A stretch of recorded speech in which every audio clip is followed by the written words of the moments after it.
Wrong send, right person. Si Maya ay isang college student na kilala sa pagiging masipag at sa pagiging sobrang clumsy.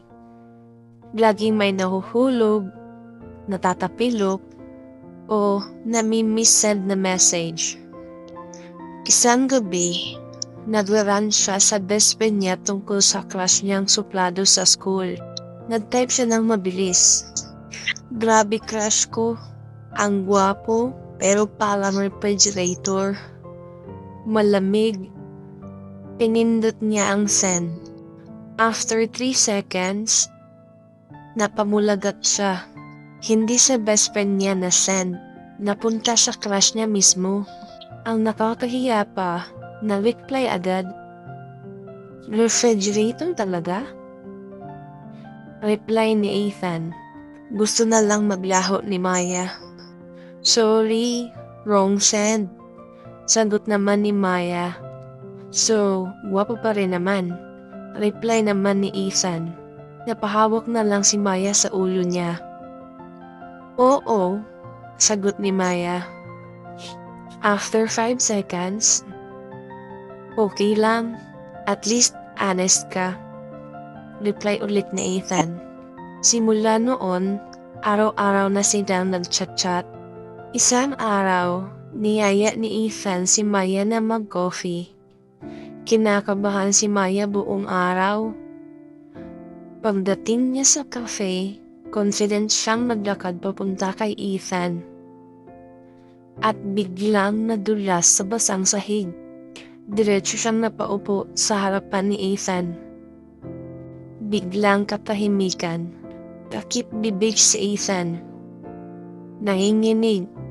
Nagpipigil ng tawa. Tatawa ka ba? Seryosong tanong ni Maya. Tumawa siya. Hindi. Pero ang cute mo. Nag-init ang kanyang pisngi at namumula ito. Habang nagkakape sila, nauna nang nagsalita si Ethan. Alam mo, matagal na kitang napapansin. Ha? Kailan pa? Yung lagi kang nahuhulog sa hagdan. 3 beses. Pinanood mo ako? Bulat niyang sabi. Ngumiti si Ethan. Concerned lang ako.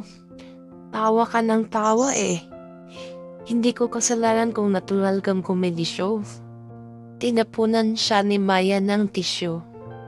Habang pauwi sila, biglang sinabi ni Ethan, alam mo ba kung bakit hindi ako masyadong nagsasalita noon? Humiling si Maya. Kasi kinakabahan ako kapag nandyan ka. Natigil si Maya sa paglalakad. Talaga? Oo. Ikaw kasi yung tipong kahit magulo, napapangiti lahat. Sandaling katahimikan. Teka, ibig sabihin hindi ka refrigerator? Natawa si Ethan. Hindi. Pero pwede kitang i-treat ng ice cream. Napangiti siya. Oo, smooth ah.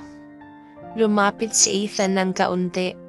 So, pwede ba kitang naligawan officially? Kahit lagi kang wrong send?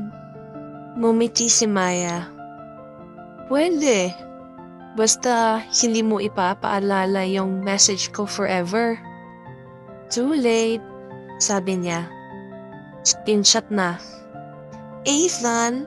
At doon na nga nagsimula ang nakakatawa pero nakakakilig naman nilang love story. Dahil minsan, ang wrong send ay nagiging right person.